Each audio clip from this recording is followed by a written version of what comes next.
So I'm going to go ahead and put a piece of tape on here to hold it in place. I'm going to go beyond. I'm going to go back over where electrical tape already is, because when I'm done making these connections, I think I'm going to go ahead and cover these wires with electrical tape.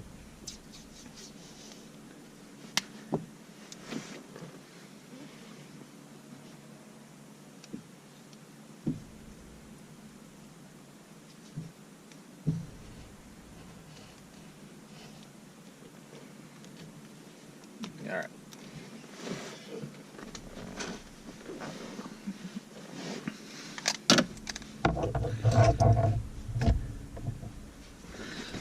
So here we are again. We're going to make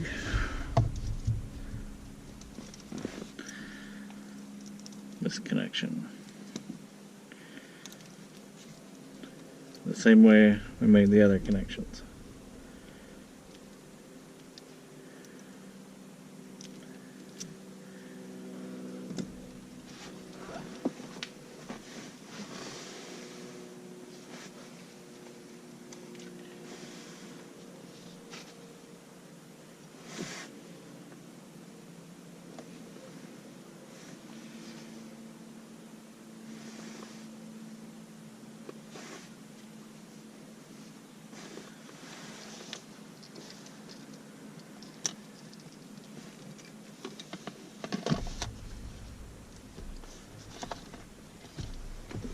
Well, there it is. Sneaky, sneaky.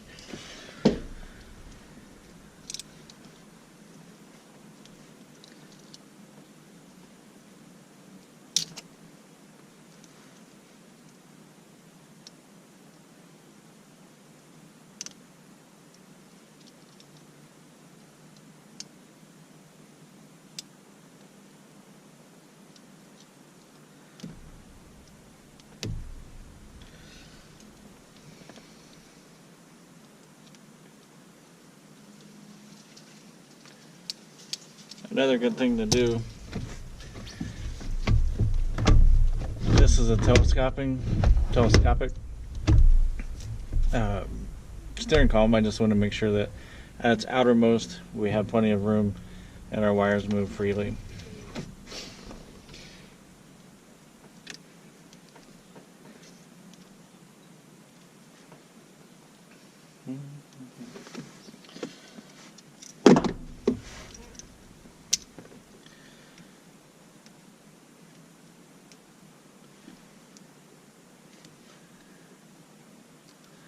And again,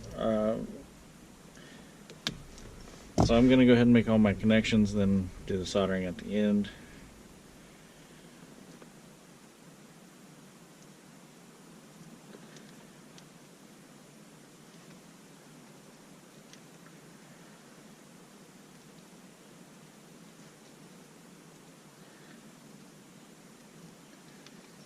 Okay.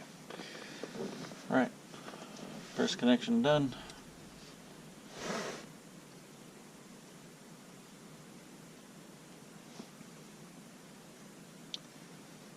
Orange and black is key data in the same plug, and it is pin number 2, and the color is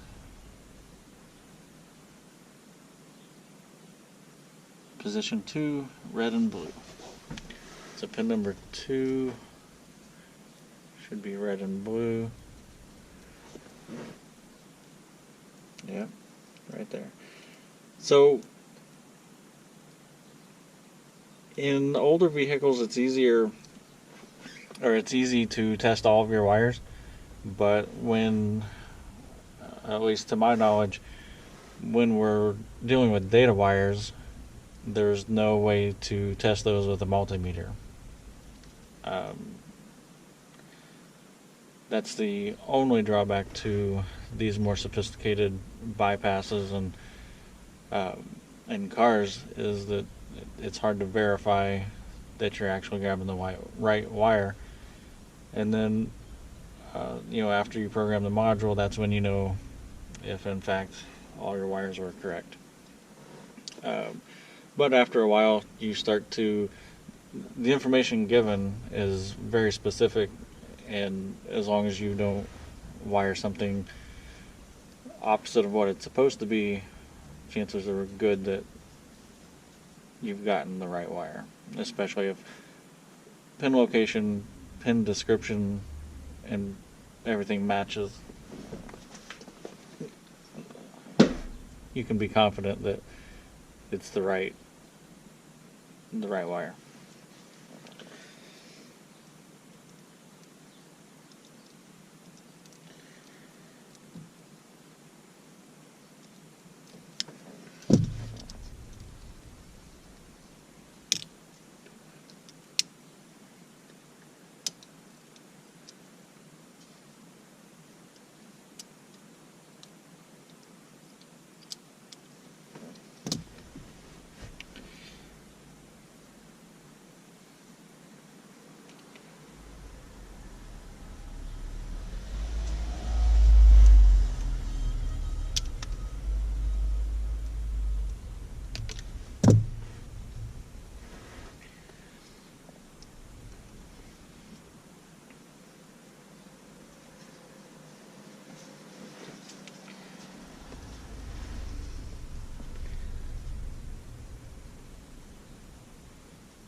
Okay,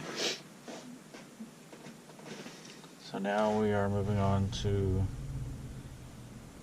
the security light wire.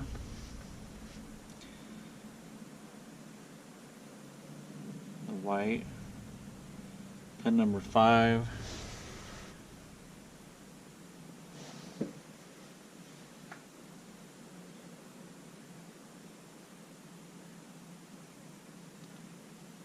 Security light white, 7-pin blue, orange.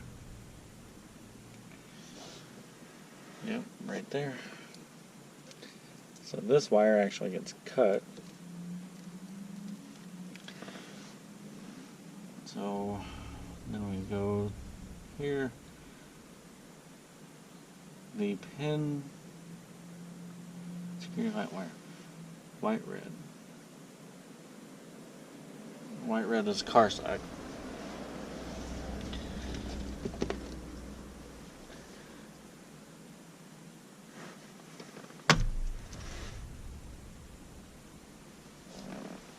Just gonna verify again the color before I cut it. Blue orange. That in fact is blue orange. I used to get nervous about cutting wires like that, but not anymore.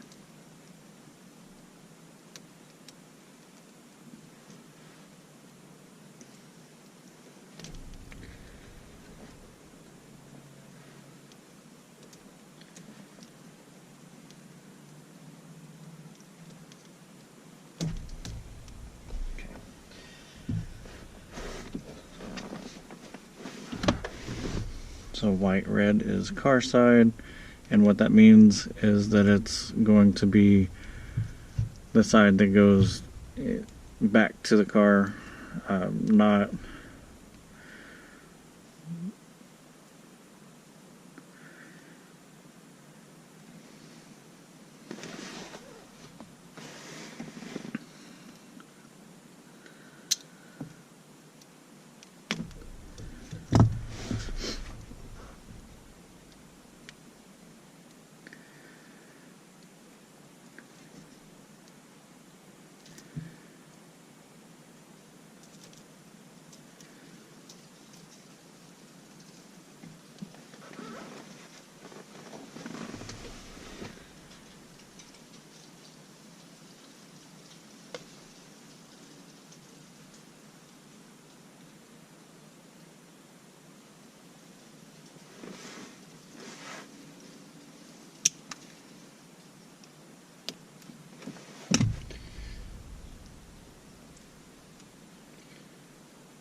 Okay.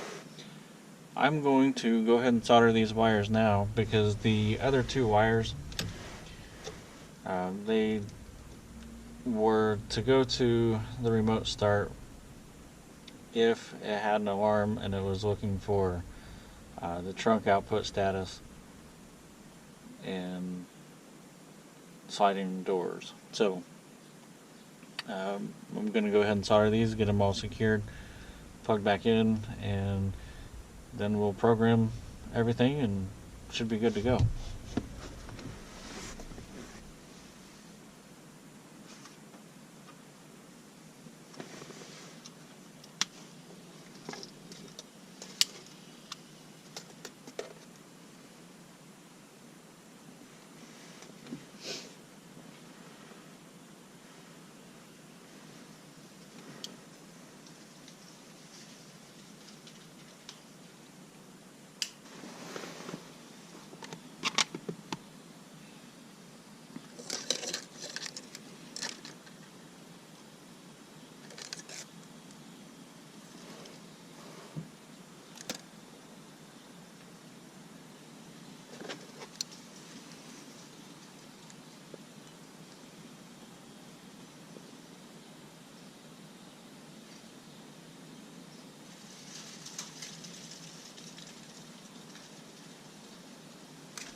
I'm going to plug this in.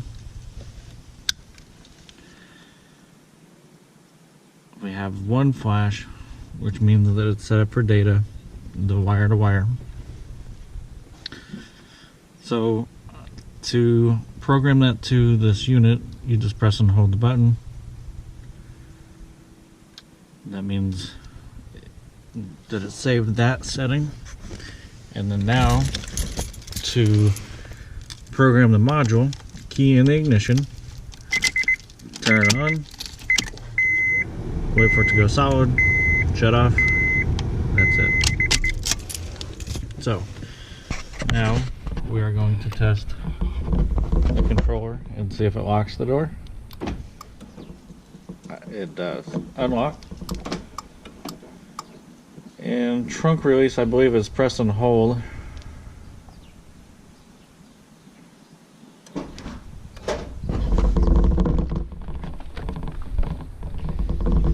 And the trunk is open. Alright, so now we need to program the remote start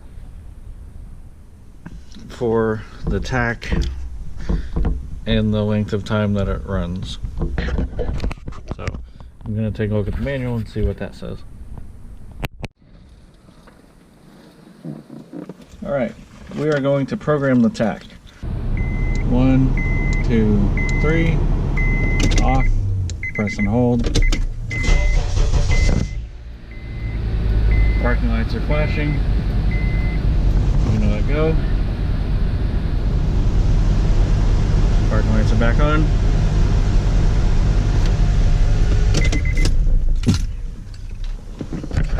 And now we will try the remote start. And to start it is this button 2 times. 1, 2.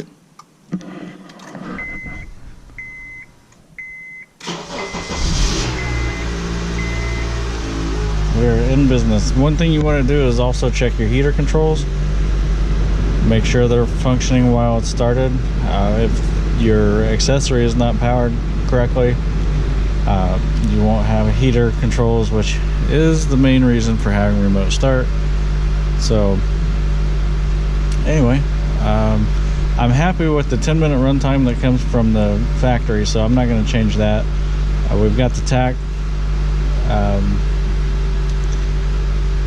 We got the tack programmed. So a couple things I want to check is I want to check the brake to make sure it shuts the remote start off. Okay. And then we're going to check the lock and unlock again. So lock, unlock, and then trunk release, press and hold. It just opened up. So I think we're in business. I'm going to go ahead and button up everything here. I'll show you how I tie up the remote start so you can see that as well. And I'll be right back. Alright, so real quick I'm gonna get this all tied up.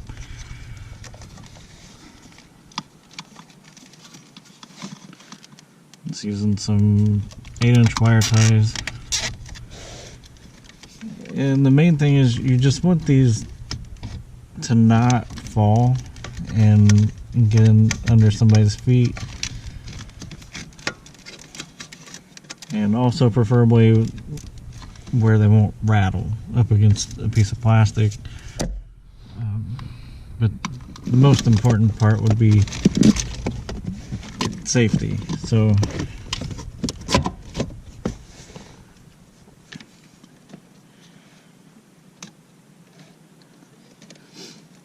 I'm just gonna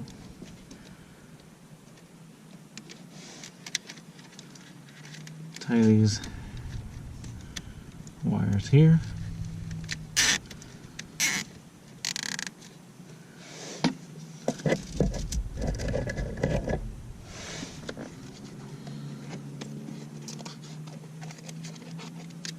I know you probably can't see because I can't see what I'm doing here.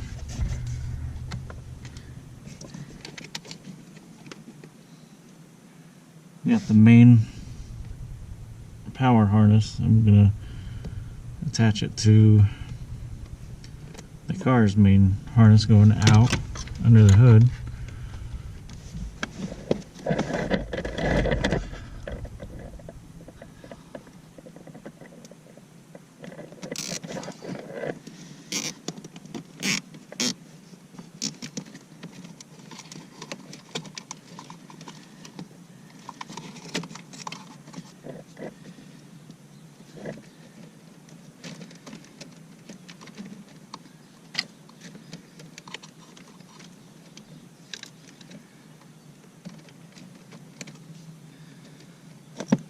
One more and I think we'll be pretty good here.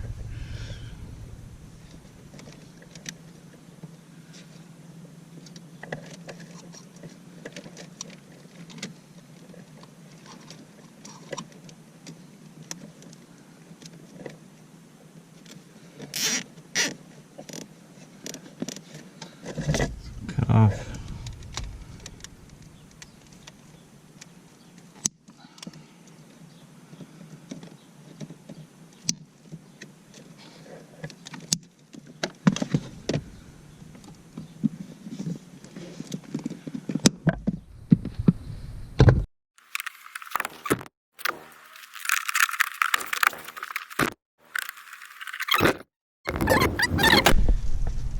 Here you can see connection was made under there, and then from here looks like it was untouched. Installation complete.